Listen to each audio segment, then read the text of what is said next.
Como o servidor público pode comprovar o assédio moral?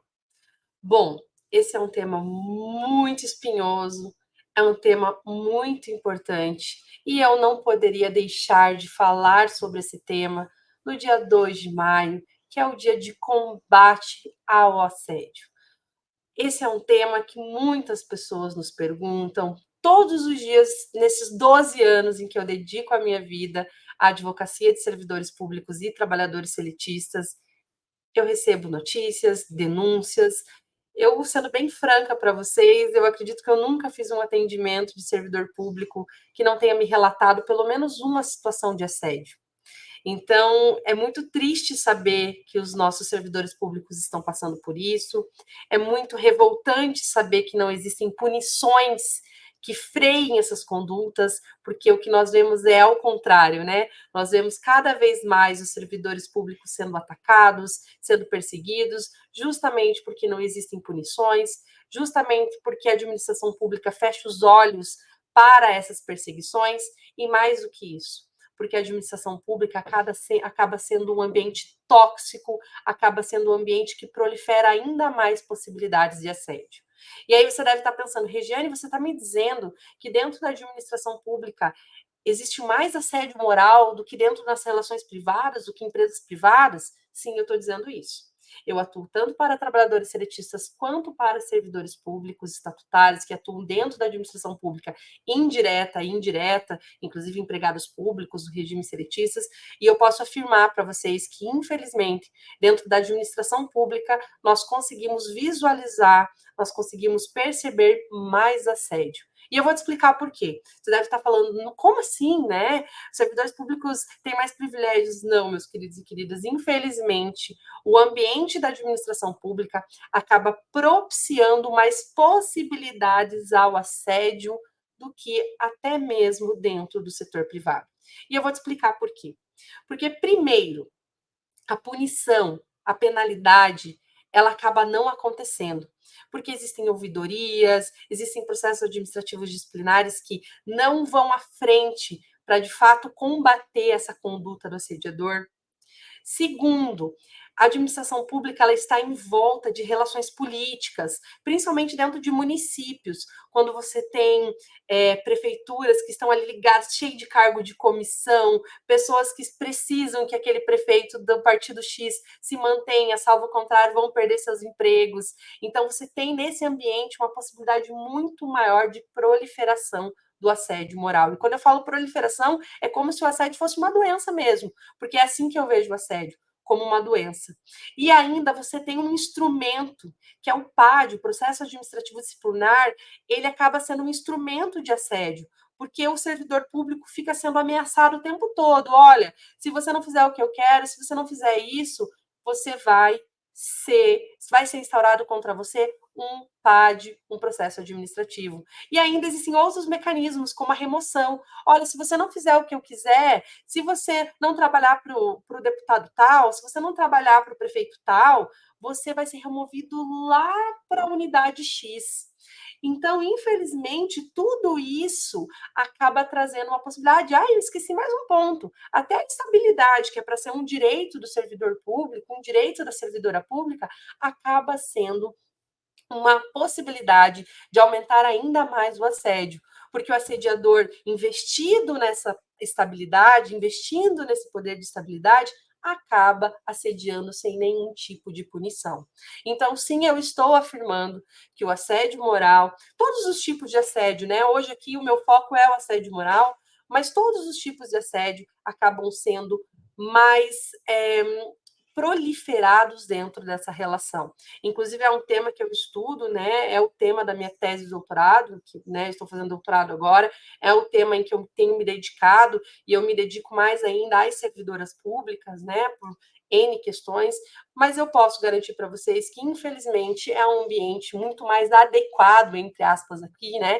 Para o assédio. Então, o assédio acaba sendo muito mais confortável, o assediador se torna mais confortável. Se eu contasse aqui para vocês situações que eu já escutei, olha, eu não posso tirar essa pessoa do cargo X porque ele é um bom aliado político, ou eu não posso trazer uma penalidade para esse fulano por N motivos, eu ia ficar para vocês aqui um vídeo de 1 hora, porque o que eu já vi de justificativas, até mesmo de chefes do governo, de pessoas do alto escalão dentro da administração pública, dizendo que tem que fechar o olho, fechar os olhos para o assédio moral em determinadas secretarias, determinados ministérios, em decorrência de alianças, eu ia ficar com vocês aqui horas no vídeo. Então, infelizmente, o assédio moral encontra um espaço muito grande dentro da administração pública, tá? Eu atendo servidores e servidoras com a saúde mental esgotada em decorrência dessas perseguições. Eles estão doentes em decorrência dessas perseguições. E por isso eu decidi, nesse dia tão emblemático, nesse dia em que nós temos que refletir, nesse dia 2 de maio, trazer esse vídeo para te explicar como você pode comprovar o assédio moral. Tá?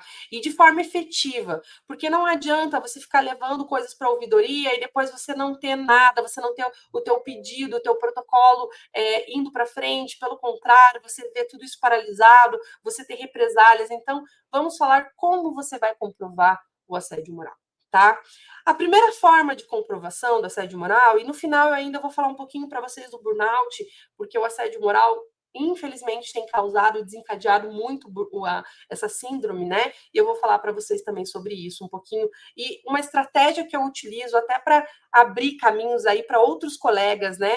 Porque eu entendo que se todos os colegas, se nós tivermos visões, um alinhamento de combate a essas práticas, a gente consegue juntos trazer aí para o judiciário um novo entendimento, trazer ao judiciário, demonstrar para o judiciário a importância da análise, né? Temos visto aí já alguns avanços, tribunais trabalhando esses temas de formas menos conservadoras, mas a gente precisa estar junto para que isso se modifique. Então vamos lá, primeira forma de você comprovar o assédio moral. A primeira de todas as formas, que é a forma mais clássica e que todo advogado ou advogada vai mencionar, é a prova testemunhal. E aí eu sei que você que está aí do outro lado vai me dizer, Regiane de Deus, você está me falando óbvio. E é claro, eu preciso começar pelo óbvio. A prova testemunhal é a prova mais clássica de todas. Em alguns campos, né, se nós pensarmos no direito do trabalho, por exemplo, onde nós temos vários princípios onde o fato, né, eu não vou ficar aqui falando de juridiquês, né, mas nós temos princípios em que a realidade é muito, a primazia da realidade é muito mais importante que a prova documental, por exemplo, a prova testemunhal seria a rainha das provas. Bom, o que acaba acontecendo para mim que atua 12 anos nessa área? Quando você pensa em servidores públicos, né? Quando você pensa em administração pública, o que acaba acontecendo com a prova testemunhal? O servidor tem muita dificuldade, porque quando você pensa lá numa relação trabalhista, CLT, muitas pessoas que visualizaram, que foram testemunhas daquela relação assediosa, já saíram da empresa ou vão sair da empresa. Acontece quando nós pensamos nos servidores públicos, eles mantêm uma relação mais estável, justamente pelo Instituto da Estabilidade. Então, a dificuldade de conseguir testemunha é muito difícil. Embora ela seja a forma de comprovação mais clássica, a forma de comprovação mais óbvia, ela é uma forma de comprovação muito difícil, porque é muito difícil um colega servidor, a não ser que seja uma pessoa muito combativa, a não ser que seja uma pessoa muito corajosa, e aqui vai toda a minha admiração para esses servidores e servidoras que, mesmo estando ali dentro da administração pública, eu sempre falo, né, vão ao fronte de batalha e testemunham, contam a verdade, a não ser que essa pessoa tenha essas características, que nós vemos como características mais raras, é muito difícil a pessoa conseguir uma testemunha, né? É muito difícil. Eu tenho casos emblemáticos aqui de uma pessoa ter sido assediada na frente de várias outras e ninguém se compadecer, nenhum outro servidor público dizer não, conte comigo para eu ir testemunhar. E só diziam, não, eu não posso criar problemas, eu não posso me indispor porque eu dependo disso aqui. Não vamos julgar ninguém, né? Cada um sabe nas suas realidades, mas a prova testemunhal, embora seja mais clássica, embora seja primária, infelizmente, é a prova que os servidores me contam que tem mais dificuldade. Então, quando eu falo, temos prova testemunhal, geralmente o que eu escuto é, doutora, ninguém vai querer testemunhar a meu favor. Mas é uma prova. Então, a dica que eu te dou é você conversar com colegas, é você conversar com outros servidores que também passaram pela mesma situação. Um dia eu posso conversar com vocês, por exemplo, sobre o assédio moral coletivo, posso trazer uma live aqui sobre esse tema. É você conversar com pessoas que passaram pela mesma situação e estão dispostas a testemunhar. Ou colegas seus que tenham esse perfil, né? Colegas que tenham um perfil mais combativo, converse com pessoas que sejam de sindicatos, né? Que tenham esse perfil mais combativo, que realmente vão estar dispostas a lutar por você, a lutar pelos direitos de todos os servidores. Eu sei que é difícil encontrar, mas é uma possibilidade de comprovar.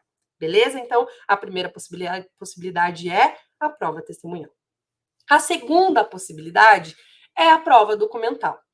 E por que a prova documental? Vou contar para vocês, por exemplo, quando eu posso utilizar a prova documental como uma prova de assédio, né? De assédio moral. Quando aquele chefe, né, aquele superior hierárquico, te passa mais tarefas, então você tem comprovado ali no seu sistema, você pode fazer um extrato, um relatório demonstrando que você recebe muitas tarefas, ou quando tem um e-mail mais ríspido, geralmente o assediador é bem espertinho, né? Ele só verbaliza. Mas existem alguns casos que a pessoa pode sim mandar um e-mail mais ríspido. Esses dias eu recebi um e-mail até de caixa alta, né? Na linguagem da internet, a caixa alta é gritos. Então, e-mails, tarefas para demonstrar a quantidade excessiva de metas que precisam ser cumpridas ou de tarefas que precisam ser cumpridas em setores em que tem poucos servidores ou servidoras públicas. Então, a prova documental, ela ajuda sim. Esses dias, por exemplo, nós utilizamos a prova documental, o extrato, né, de documentos de um servidor que atendia muitas pessoas durante o dia. Ele fazia atendimento ao público, que atendia muitas e muitas, muitas pessoas durante o dia. Então, era exaustivo o trabalho. Por meio do relatório, né, em que ele registrava ali, ficou comprovado que era um trabalho excessivo. Ele atendia, assim, 5 vezes mais que os demais servidores. Tá? Então, a prova documental, ela pode ser bastante preciosa. O que, que você, servidor, o que, que você, servidora, precisa fazer?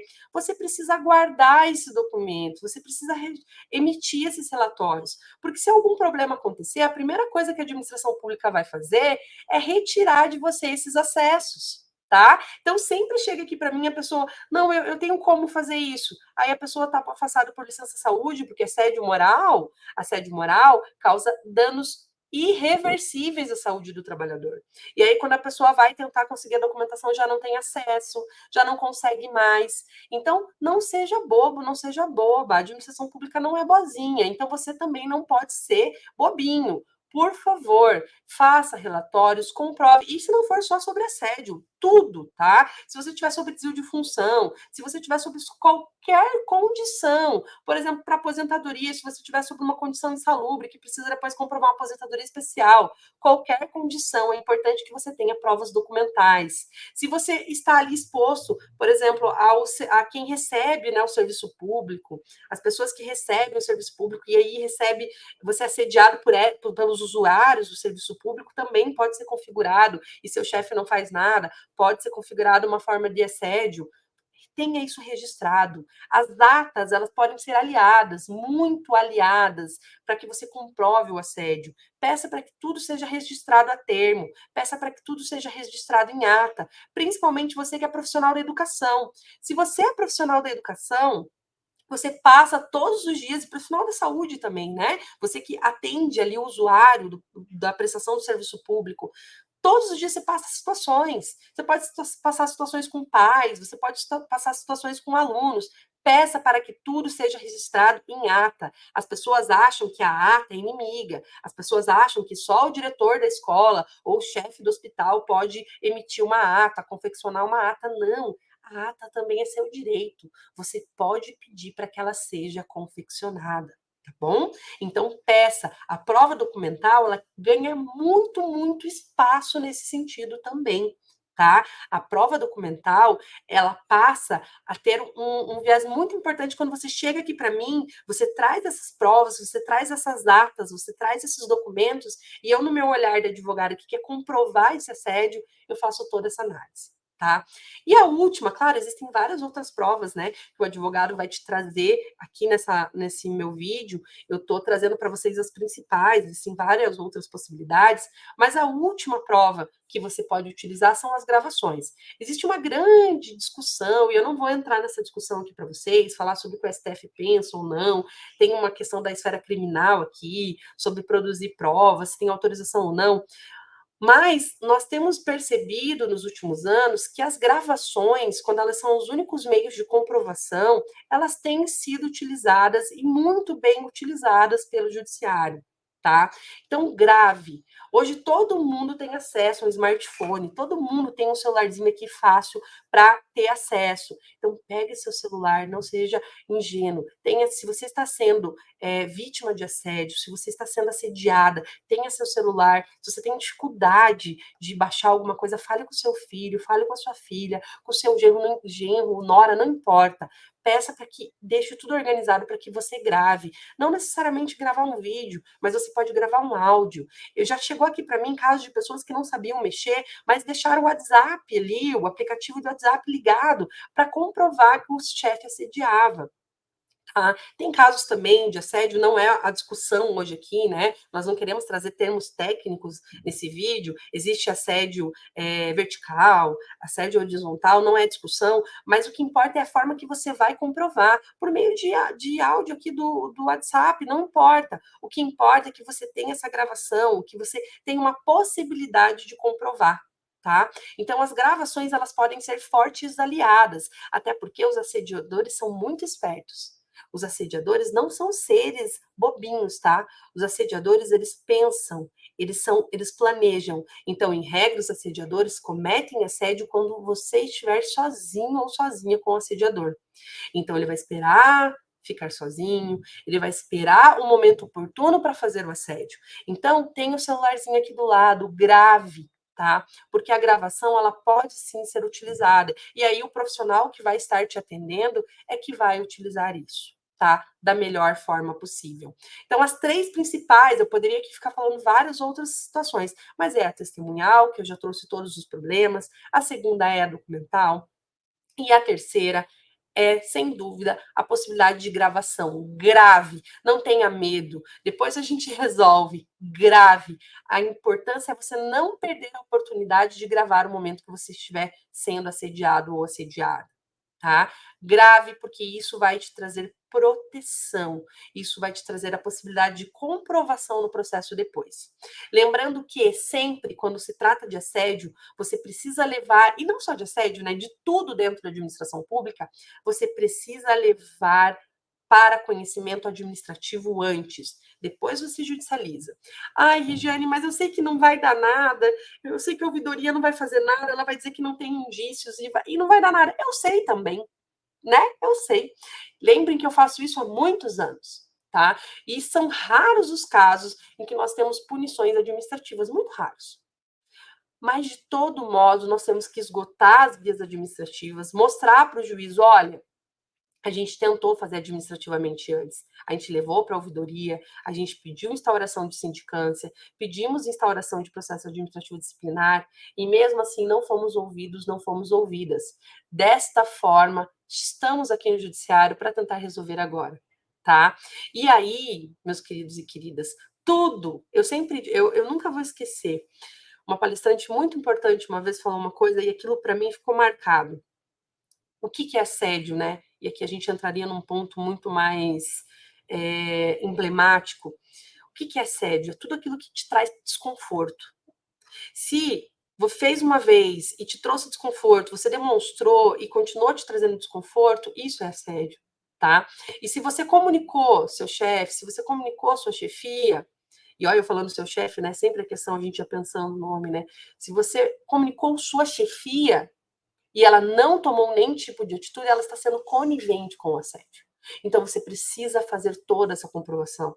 Nós temos servidores públicos excelentes que acabam com sua capacidade laborativa por culpa de assédio, tá? Então, nós temos que ser combativos, combativas, nós temos que ter aqui um entendimento que precisamos comprovar não só por você, mas pelas futuras gerações de servidores públicos e servidoras públicas. Os jovens estão deixando de ser servidores justamente porque estão passando por isso, tá? Eu sempre brinco que chega aqui no meu escritório muitos, né, jovens advogados e jovens advogadas querendo concurso público, né, que nós atuamos no direito administrativo com bastante força. E aí as pessoas que fazem concurso público, né, geralmente elas têm que ter muito estudo na área de direito administrativo. 3, 4 meses desistem. Por quê? Porque vêm as violações dos servidores públicos, né? Vêm as violações de tantos direitos. Quantos servidores públicos estão adoecidos e têm violações de direitos? Então, essas são as 3 principais formas de comprovação. Mas é óbvio que nós temos várias outras. E no início da live, eu citei aqui para vocês que eu ia fazer um adendo em relação ao burnout. O que está acontecendo? Muitas pessoas vão para o caminho do assédio e quando o servidor ou servidora pública tem o diagnóstico do burnout, acabam esquecendo isso. O que acontece? Por que aqui é uma estratégia que nós temos que adotar? E aqui também é uma dica para os próprios colegas, né? Meus amigos que eu sei que seguem aqui o nosso canal. Queridos e queridas, é o seguinte: se a pessoa tem o diagnóstico do burnout, a dica que eu te dou é não seguir pelo viés do assédio. Por quê? Por tudo que vocês já sabem. O assédio tem as questões das provas fragilizadas, né? Que eu já mencionei desde o início aqui do nosso vídeo. Se você tem o CID do assédio, por que é mais interessante que você. Perdão, o CID do burnout, por que é mais interessante que você vá por esse viés?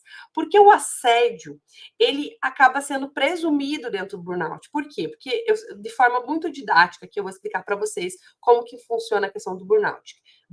Tem dois critérios. O primeiro é o subjetivo, a pessoa. A pessoa que tem burnout, ela tem que amar o que faz. Tá? Só ao contrário, ela nunca vai ser uma vítima do burnout, ela é uma pessoa apaixonada, né? Uma pessoa vocacionada. Se for uma pessoa que não liga muito, que vai para casa e esquece do trabalho, ela nunca vai ter burnout. Tá? E o segundo é o ambiente, que daí eu sempre digo que é o critério objetivo, o ambiente que ela está exposta. E presume-se, portanto, que se a pessoa desencadeou o burnout, essa síndrome, né, ela esteve exposta a um ambiente tóxico. E o assédio moral, algum tipo de assédio, se pressupõe. Então, esse caminho do burnout acaba sendo mais acertado, tá? Do que você ir. E vocês sabem muito bem que a indenização, principalmente do nosso judiciário, tem muito indo pela lógica do mero de sabor. Então, assim, a dica que eu posso te dar é: se há o diagnóstico do burnout, e existem especialistas maravilhosas, né?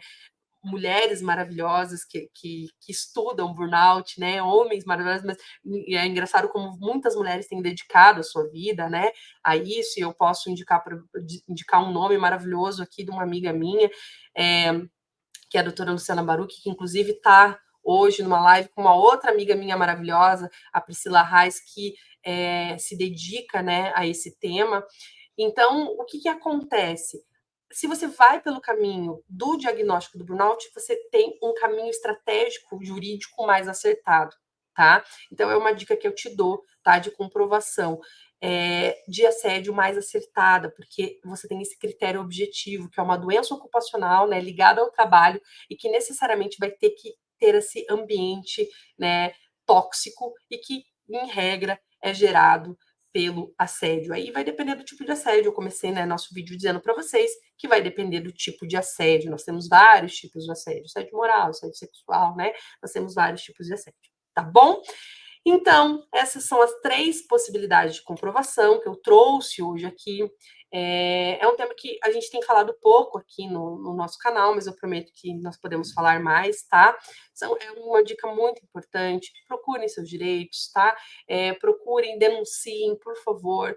O assédio só continua da forma que está porque nós não temos penalidade. Existem várias legislações e vários projetos de lei que têm aí trazido a possibilidade do assédio ser configurado, né, penalizado em decorrência da improbidade administrativa, dentro da lógica da improbidade administrativa, e eu super apoio isso.